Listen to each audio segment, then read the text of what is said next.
Coucou guys! Bienvenue dans une nouvelle vidéo. Aujourd'hui, on se retrouve dans une story time. Je vais commencer par le début. Tout a commencé le 18 juillet 2015.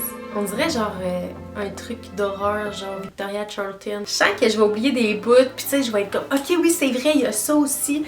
Parce que je me suis pas préparée avant de faire la vidéo, comme toutes mes vidéos d'ailleurs. Fait que c'est vraiment genre, on y va, on garoche les affaires, on réfléchit pas, on dit tout, puis ça va y aller comme ça va y aller. J'ai rencontré cette personne-là sur AskFM. C'est une application où est-ce que tu poses des questions anonymes à des personnes, puis ils te répondent.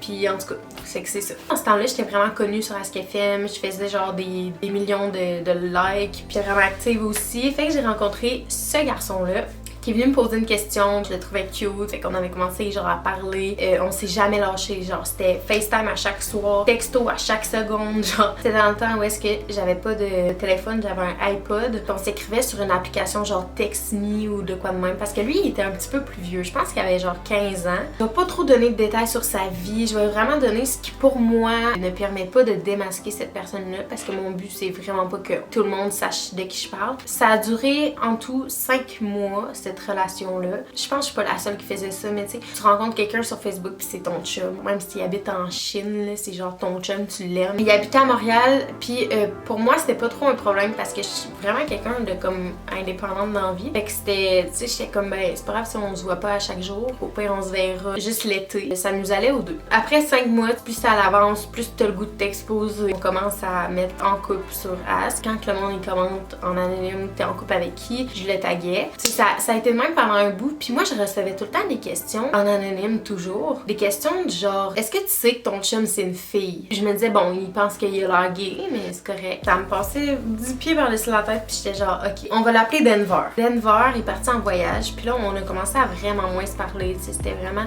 on se parlait une fois par jour, puis moi j'étais vraiment pas habituée, j'étais habituée à y parler à chaque jour quasiment. J'avais comme un manque. Tu sais, tantôt quand j'ai dit que j'étais pas dépendante physiquement, mais j'étais dépendante, je crois, mentalement. Je voulais texter, puis c'est même pas la présence physique qui m'intéressait, c'était vraiment d'écrire.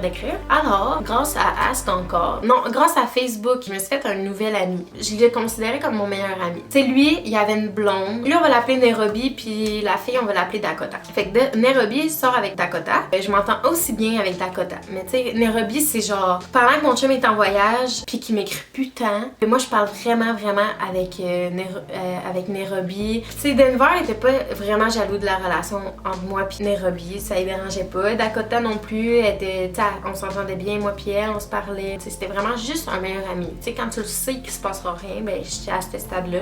Je me confiais full à Nairobi, on se parlait tout le temps. Lui me confiait ses histoires avec sa blonde, moi je confiais mes histoires, puis c'était tout le temps le même.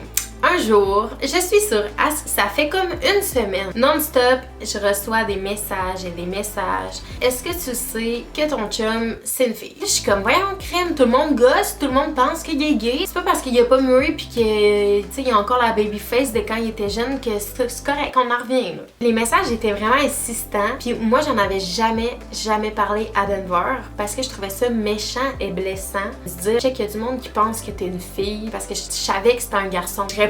Arrêtez, passez à autre chose, faites d'autres choses de votre vie, trouvez-vous des hobbies. Puis après ça, 1 heure, 2 heures passent, plus de nouvelles, c'est bien correct. Je reçois un message dans la même soirée sur Facebook d'un garçon. Le garçon va à la même école que mon chum. Il me dit allez, il faudrait que je te parle. Puis là, je suis comme ok. Il me dit j'ai vu sur ton Ask que tu recevais des messages comme de quoi Denver était en réalité une fille. Là, je dis oui, puis qu'est-ce qu'il y a? Il me dit ben Ali, c'est que Denver, elle va à mon école et c'est vraiment une fille. Je suis comme, attends, je sors avec une fille. Là, il est comme, ben oui, tu sais, mais je comprends pas qu'elle te l'ait pas dit, tu sais, c'est vraiment une fille. What?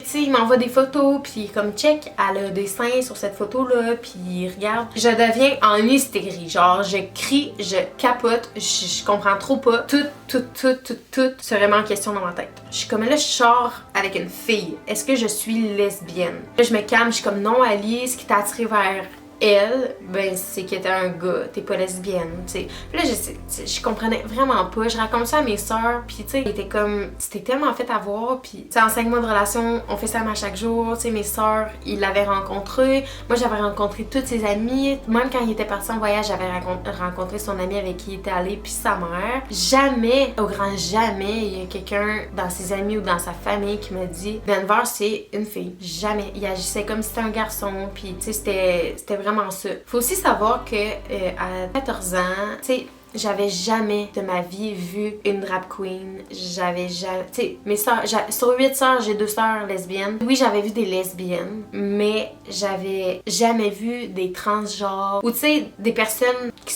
sont comme ça.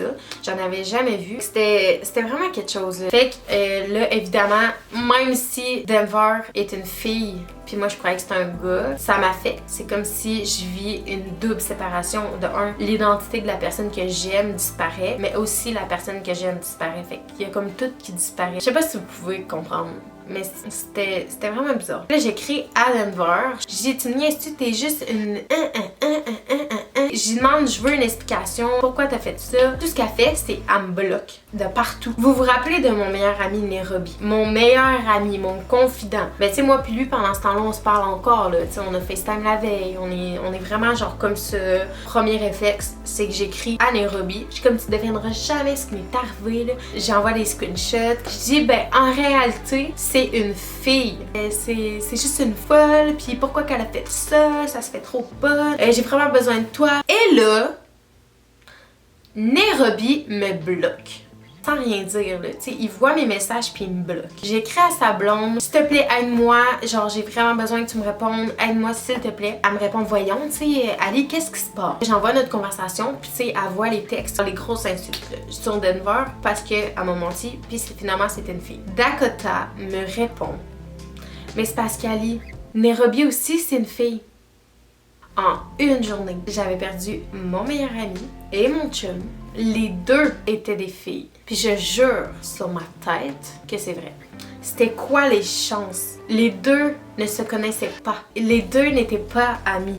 Et les deux étaient des filles. J'ai FaceTimé des milliers de fois avec Nairobi. Il y avait des camisoles, tu sais, les camisoles un peu comme ça, de gars, tu sais, un peu basket. Jamais vu ses seins de ma vie. Même chose pour Denver. Jamais j'aurais pensé. Même qu'à un moment donné, Denver m'avait montré sa bosse ici, entre ses jambes. Il m'avait montré. Mais en vrai, c'était une balle. C'est même pas le fait que c'était des filles. Tout ce que j'aurais aimé dans cette histoire-là, c'est la vérité. Que Denver soit honnête avec moi. Au pire, on aurait été des meilleurs amis. Je m'en fous que c'était des filles. Je m'en fous. Mais de perdre mon chum, mon premier chum, c'est ta première relation à vie. Tu le perds. Mais en plus, il y a mon meilleur ami. Tu sais, mon meilleur ami, c'est mon meilleur ami, t'es pas mon chum, tu me dois rien. Je m'en fous que tu sois une fille, j'aurais juste voulu que tu sois là pour moi à ce moment-là. T'as le droit d'être qui tu veux, quand tu veux, où tu veux, tant que tu sois honnête dans la vie. Là, j'avais juste besoin de mon meilleur ami. De la manière que j'en parle, on dirait que je l'ai encore sur le cœur. Je crois que ça m'a tellement rentré dedans étant jeune qu'aujourd'hui, ça peut pas ne rien me faire. Mais ça m'a extrêmement fait grandir parce que à partir de là, plus jamais de ma vie, j'ai entretenu des relations amoureuses internet. Jamais des affaires de « Ah, je sors avec un gars à Montréal puis on s'écrit ». J'espère que vous avez aimé cette story time. C'est une de mes premières story time, fait que c'est sûr que j'ai du mal à m'exprimer. Il manque beaucoup de détails, mais comme je vous l'ai dit, les détails qui manquent, c'est vraiment des détails qui relèvent de la vie privée de la personne. Comment que ça a fini tout ça? C'est que, dans le fond, Denver est venu s'excuser quelques mois plus tard. Puis évidemment, j'ai pardonné parce qu'il n'y a rien de mieux à faire. J'ai juste compris à un certain niveau que si elle me l'a pas dit, c'est qu'elle était pas à l'aise de le faire. La conclusion au niveau de Nairobi, il n'y a eu aucun update. Nairobi ne m'a jamais débloqué, même que sa blonde, je pense qu'elle m'avait rebloqué aussi après. Alors c'était tout pour cette vidéo. On se retrouve dans une prochaine vidéo très bientôt, en tout cas j'espère. Sans oublier ma petite phrase de la fin qui est: vous voyez au fond des autres, c'est qui est enfui au fond de vous, alors voyez du positif. Et si vous voulez m'envoyer du positif, n'oubliez pas de liker, partager, commenter et activer la cloche de notification. Ça prend 2 secondes et ça fait hyper plaisir. Comme vous direz, n'oublie pas Instagram. On ne néglige rien ici.